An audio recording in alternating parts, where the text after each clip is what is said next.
Support WrestleTalk! Give us a subscribe. AEW only officially launched in January last year, but it has already become a viable alternative to WWE, with their Dynamite show consistently beating NXT and, when you spin the demographics just right and squint really hard, Monday Night Raw too. But there is an alternative timeline where none of that happened. The darkest timeline. Because when rumors of the Young Bucks, Kenny Omega, Cody Rhodes and Tony Khan launching a new wrestling promotion started, WWE did what they do best. They offered them loads of money to not do it. Dave Meltzer was the first to report that the Bucks, Kenny and others were offered huge money deals to join WWE, even offering them unprecedented creative control of their characters and a 6-month opt-out clause in their contracts. They of course turned them down, but Matt Jackson told Sean Ross Sapp at Fightful that the money offers were indeed as big as reported, and that Triple H is so charming that they thought they might actually sign. He was great. Yeah. Charming dude. He said all the right things, and I don't know how many times I told him no. We must have declined the offer. In the end, I don't want to exaggerate. It had to have been at least 4 or 5 times, and by the end of every conversation, he would have another call scheduled with me in 2 weeks. And I would go, how did he do that? What? I just told him no. I'm like, what? And we would be laughing by the end of the conversation. The conversation would start with me saying, I'm so sorry. We're going to pass on this. Thank you so much. And an hour later, I'm talking about our next phone call in 2 weeks. It was just he's a magician, and he no wonder he has the job he has, because he's a charming guy, and he'll charm your socks off. And I have nothing but positive things to say about him. He's very intelligent too. The things he said, the ideas he had. I at times I told Nick, I'm like, man, maybe this is something you should at least consider, And there was a time when me, Nick, and Kenny, the three of us were like, holy crap, I think we're all going to end up in WWE. It was a very tough decision at one point.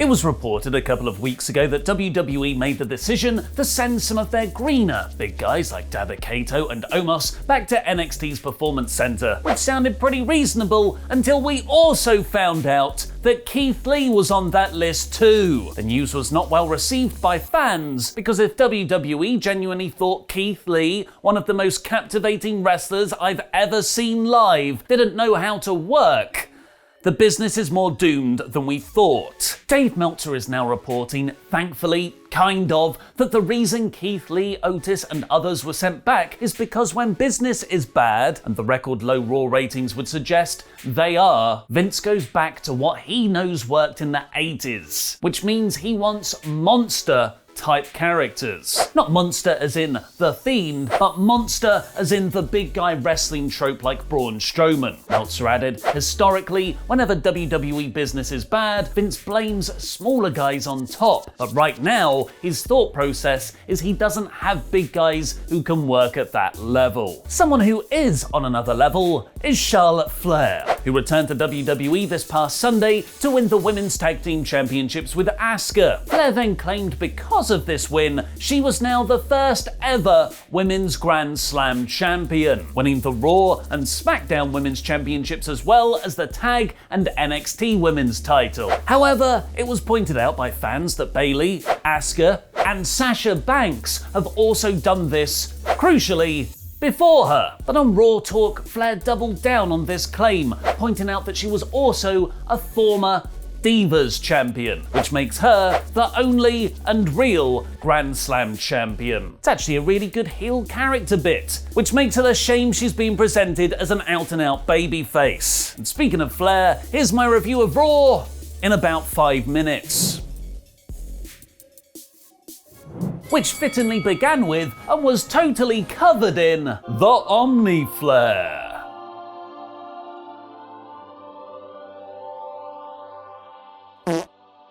And and double champion Asuka, I guess, but mostly Charlotte. Look at her, with her giant feathery neck. But their unconvincing best friend hugs were interrupted by former champions Nia Jax and Shayna Baszler, and then Mandy Rose and Dana Brooke, prompting a #1 contender style match between them. Dana Brooke actually looked pretty good here, so it was her that Shayna choked out to win. Dana and Mandy stood tall by pushing them over the top rope. Hey, save those post-match angles for the Rumble Go Home week. Charlotte was on commentary for all of this and came across as a total heel. It's not just big monsters and the Omni Flair that Vince is turning to with record low ratings, though. There's also that other break glass in case of emergency move. Old guys. Because WWE announced Legends Night for when the feeling's right. Legends Night, oh what a night, oh what a night. Which will feature 20 legends, like Big Show, Ric Flair, Kurt Angle and Hulk Hogan, who we've seen pretty recently. Returning names like Carlito and Melina, the latter of which was reportedly close to going to NXT recently. And Alicia Fox. WWE legend Alicia Fox, for fuck's sake.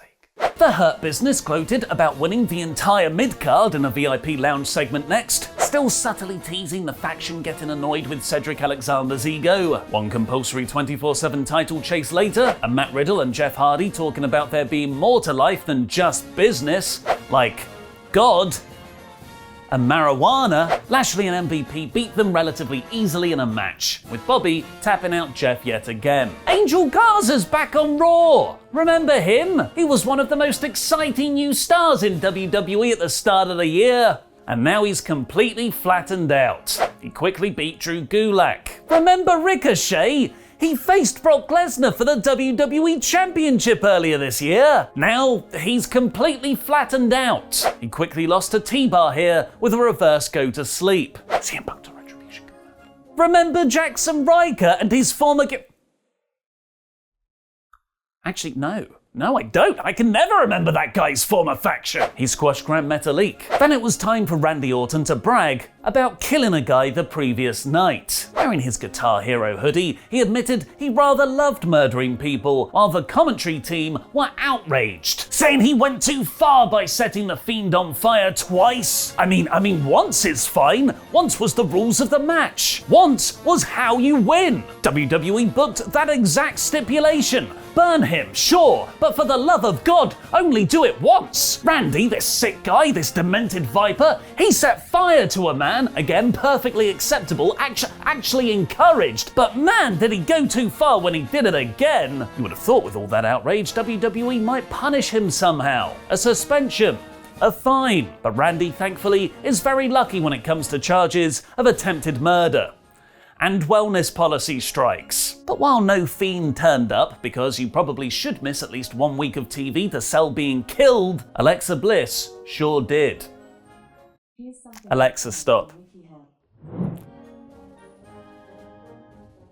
The lights turned on and off to reveal Bliss awesomely sitting in the ring on a swing set, as she said the Fiend could be many places. The beach, eating his favourite food, barbecue, burning a man alive joke. Or he could have been absorbed by the canvas, deep into the ground, to go back to an implied home of hell. But then she promised if he does come back, he'll be like nothing Randy has ever seen before, teasing a new Fiend gimmick, much like how Wyatt himself has tweeted a photo of a cocoon on Twitter. What do you think the Fiend's new gimmick could be? Let me know your ideas in the comment section down below, where I'll be replying to people from out of nowhere, pitching the Fiend with a new hat. Living up to her Omni Flair gimmick, Charlotte then got a second segment where Asuka built to Flair's hot tag for Flair to beat the bickering Peyton Royce and Lacey Evans. And in the main storyline running through the show, MVP hosted AJ Styles to apologize for cashing in his Money in the Bank briefcase. Miz actually cut such an emotional, heartfelt promo talking about how he just wanted to prove to everyone that he does belong, that I almost thought he was turning face. But then he only offered AJ a cameo role role in the next Marine movie. Miz then absolutely confirmed that he's still a heel by demanding his Money in the Bank briefcase back, likely setting up a rubbish subplot for him for the next month. This brought out all the babyfaces Shield style to surround the ring while doing their version of the Nightmare After Christmas, which is before Christmas, prompting a big brawl where Keith Lee accidentally collided with Sheamus. They were still infighting when it came to the Holiday Street Fight 6-man tag of McIntyre, Sheamus and Lee versus AJ, Miz and Morrison. They clearly told their story, where Lee worked well with Drew, then Sheamus worked well with Drew, but Lee and Sheamus couldn't work together, but it was at the expense